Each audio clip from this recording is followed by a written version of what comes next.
Janaína, eu já vou começar te perguntando como é que você avalia essa sanção via Lei Magnitsky do governo americano à esposa de Alexandre de Moraes?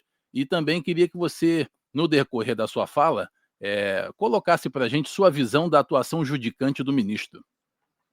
Olha, eu sempre fico preocupada e chateada quando familiares, né, são alcançados em disputas e questões políticas. Então, para além, né, de entender que não tem viabilidade jurídica essa sanção à advogada, eu entendo que finda sendo um exagero, porque nós não deveríamos envolver familiares nas questões profissionais de agentes públicos. É sempre ruim quando isso acontece.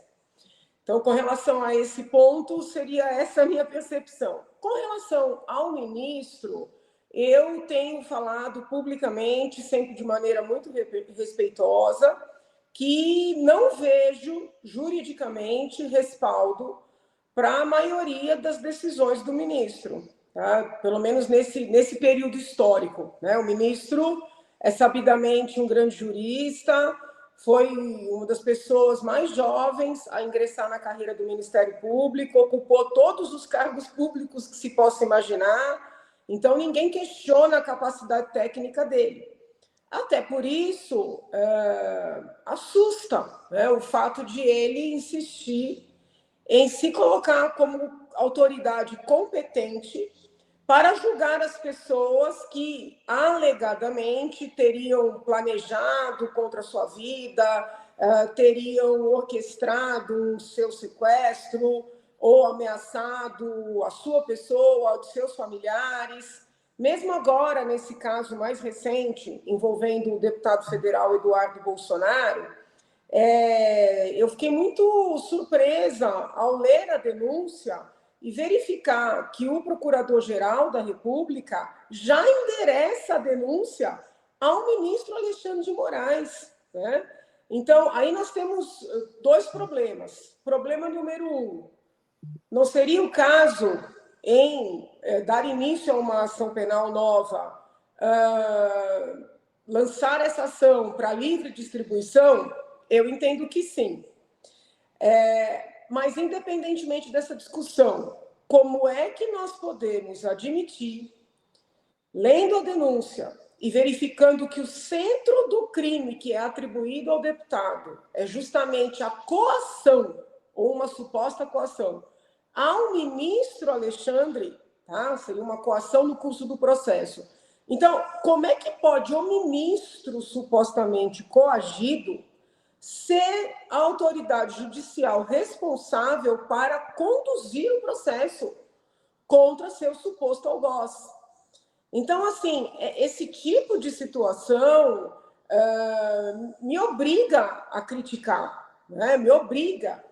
Ao lado dessa questão do ministro insistir em se colocar como autoridade competente em circunstâncias em que ele é, no mínimo, suspeito, existem os equívocos, né, em termos de capitulação, por exemplo, agora pensando em termos de 8 de janeiro, tá? Não no caso do deputado Eduardo, de capitulação, ou seja, atribuição de roupagem jurídica aos fatos e de aplicação da pena, tá?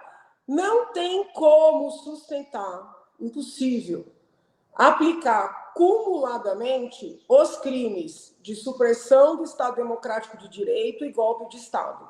É bis in idem. E ainda que nós entendêssemos, né, por atribuir aqueles crimes todos que foram atribuídos, eu não estou falando apenas do núcleo duro, ou dos cabeças, ou das autoridades, estou falando também, principalmente, da população. Não seria possível atribuir todas aquelas penas somadas integralmente, né? Então, assim, é uma sucessão de equívocos, né? E aí, né, também a gente tem que ser justo.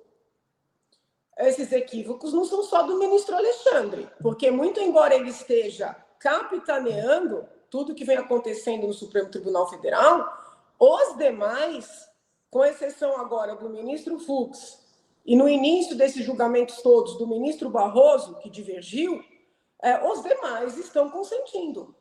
Então, é uma questão da corte, né, de forma institucional. Agora, durante sua fala, a senhora colocou a questão de que não concorda com esse tipo de punição a familiares, né, para atingir, ao indivíduo.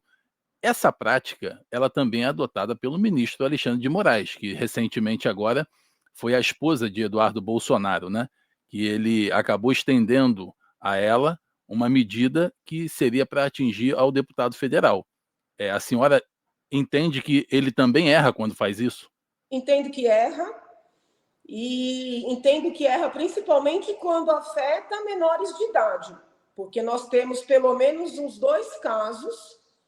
Um é do Oswaldo Eustáquio e o outro é da deputada Carla Zambelli, em que os filhos adolescentes foram alcançados, né? Seja no que concerne às suas redes sociais, seja no que diz respeito às suas poupancinhas, suas continhas, para pagar a escola e assim por diante. Então, eu entendo que é um equívoco, sim.